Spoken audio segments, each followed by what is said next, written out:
What is up, my people? Welcome back to the channel. I'm your boy Nasim the Dream, and welcome back for yet another edition of what I like to call the Dream Experience. If this is your first Dream Experience video, this is a little segment where I like to talk about and break down my experiences of the current festivals of that year. So at the end of the video, if you enjoy this kind of content, don't forget to hit the like button and definitely hit the subscribe button to get more notifications on more content. And stay tuned for the end of the video to get links on my other two Dream Experience videos for Bonnaroo and EDC. Now, without further ado, the festival I will be breaking down and talking about in this video goes to this year's 2022's Pitchfork Music Festival. Now, this is a fairly small festival located in Southside of Chicago, right over by Union Park. And for the record, for the feel of the festival, especially transporting there, definitely feels very, very Chicago-like in terms of travel specifically. A lot of the ways people get there are from trains, like from some Uber services. I drove personally and just found a parking spot down the street somewhere. If we're gonna talk about this weekend specifically, the weather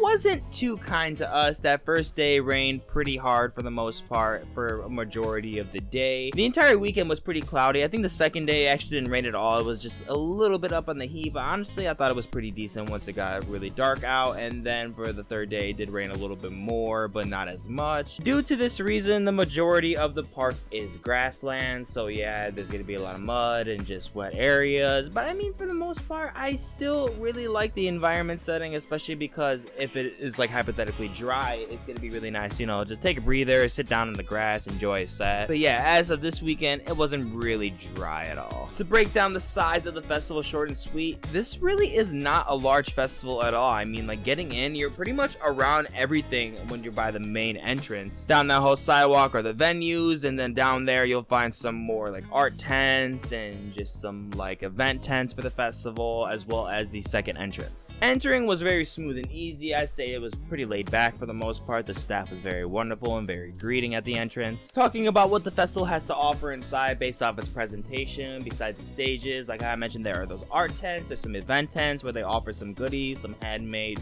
building crafts that you can buy. There are a few small other activity tents around there, but like I said, the festival is fairly small, so there's not really that much to offer in terms of other activities besides going to a set. But don't be fooled, even though this festival is fairly small, the max capacity of they can fill at Union Park is actually up to 60,000 people, which is pretty freaking nuts for the most part. But though I don't think that many people nearly even attended this year, I think it might have been around like maybe 30,000 people that attended. A really nice thing about this festival is because since it is a Chicago festival, of course they're gonna have typical Chicago vendors, which is honestly pretty great, especially because Chicago is just so well known for having just good gas of food, and I mean that good gas. Talking in detail about the stages, like I mentioned, there are a total of 3 stages. We have the blue stage, the red stage, and the green stage, and that's it. It's pretty simple. The design isn't really nuts at all, though I do wish there was a lot more creativity put to their signature trademark, which, I mean, I get the brand isn't really dependent when it comes to, like, if you look on their website, they're not really all over the place when it comes to like color palettes, but I don't know, I kind of wish there was something a little bit more bold and presented that made this really feel like Pitchfork Music Festival, you know what I mean? Because beyond that, the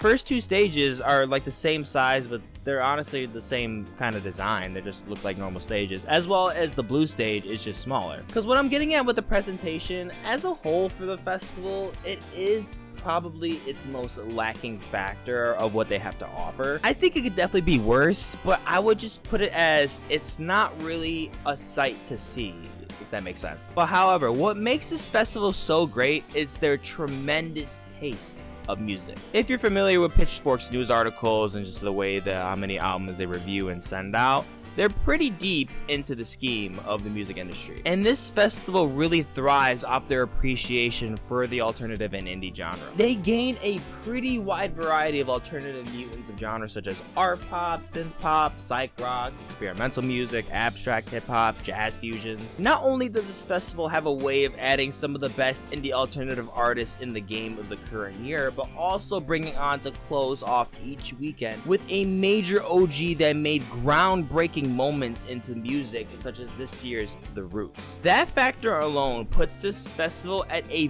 very, very high advantage. If you're already seeing my most recent festival lineup review and are familiar with most of the names onto this lineup, you can clearly see that this festival just cares way more about the authenticity and quality without prioritizing the popularity factor. Especially because we already have enough of this in Chicago, especially with major festivals such as Lala, which instead the route they go about is the way I like to think about it is the Music Nerd Festival. Cause man, this is a festival that I greatly appreciate, especially because they add some additions of artists that I have been dying to see but hardly really get added to a lineup. From R&B to blues to electronica to jazz to post-rock, they have it all. Every abstract, obtuse display of art sound sets the stage, and it's an absolute blast. Just to name off some favorites that I got to see this year, I really loved Tierra Whack's set, as I already seen her at Bonnaroo. I was really enjoying seeing her again. I really adored the Spelling set. Magdalena Bay had to have been my favorite of the entire weekend. Love the switch-offs to indie rock, post-rock, and shoegaze from bands such as Spiritualized, Japanese Breakfast, and Low, while also bringing on some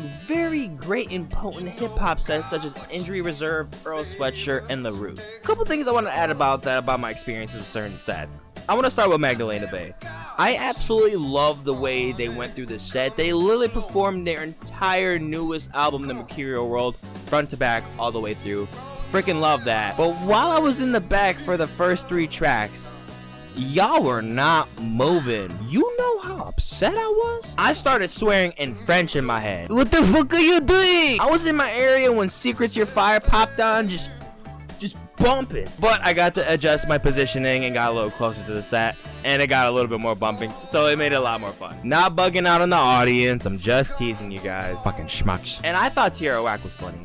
Bro, Earl Sweatshirt is the funniest set I've ever been to.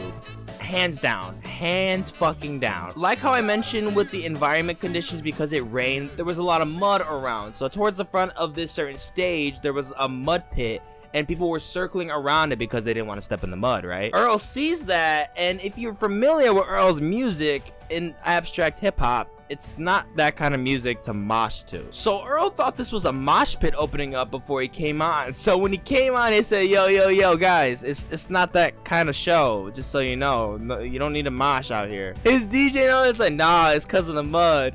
And Earl was like, oh, is it because of the mud, or is this dude with the goatee about to fuck some dude shit up? Other than that, Earl's actually fantastic live. I just wanted to add that he was so much fun. And the Roots sounded young, baby. Oh my goodness, yo. They sounded like they haven't aged a day. Oh, so good, so crisp. Great time to see them. So grateful for that moment. While mentioning some of the other headliners that were also very great this weekend, they had Mitski for Saturday, and then opening up for Friday, closing out on the end, the National. So since this festival is definitely a more smaller festival, there's not really that much I can really break down and talk to you guys about in terms of what I experienced. I feel like I pretty much said everything on my mind. But to conclude about my verdict for this festival, this definitely does rank as some of the least alluring visual displays and overall activities from the festival, but by far does it rank as some of the most high quality inducing festivals I have ever been to. Like pretty much any festival I ever go to, the people are great, and I feel like everyone is very social there. I had a really good time meeting people, and overall, I love Pitchfork. Pitchfork is a lot of fun. It's so convenient to go to. It's not too big, which can be a really great thing for a lot of people. And the thing that I think a lot of people really like about this festival is so laid back. I've never seen more grown mid-age adults come to a music festival than I have Pitchfork. Not to mention that I haven't seen as many kids as I do compared to Pitchfork, because it's chill, it's a vibe. You dance, you sit down, you listen to some new music, you just relax. It's just a big relaxing festival, and it's honestly very dope. And I would definitely like to say, for the people that haven't been to Pitchfork, if you love this kind of music, this is a great festival to go to, especially if you don't like big crowds like that, or you just like festivals that are way more laid back. This is definitely that festival to go to. Guaranteed. As always, guys, thank you so much for watching the video. If you enjoyed, go on and like, share, comment down below of what you thought of this festival. What festivals have you gone to? Tell me about your experiences. And if you're not already, subscribe to the channel. Down in the description, you'll see more festival related videos that I made in the past, as well as my social media accounts, so you can keep on me on the daily. and I'm gonna catch you in the next one. Dose.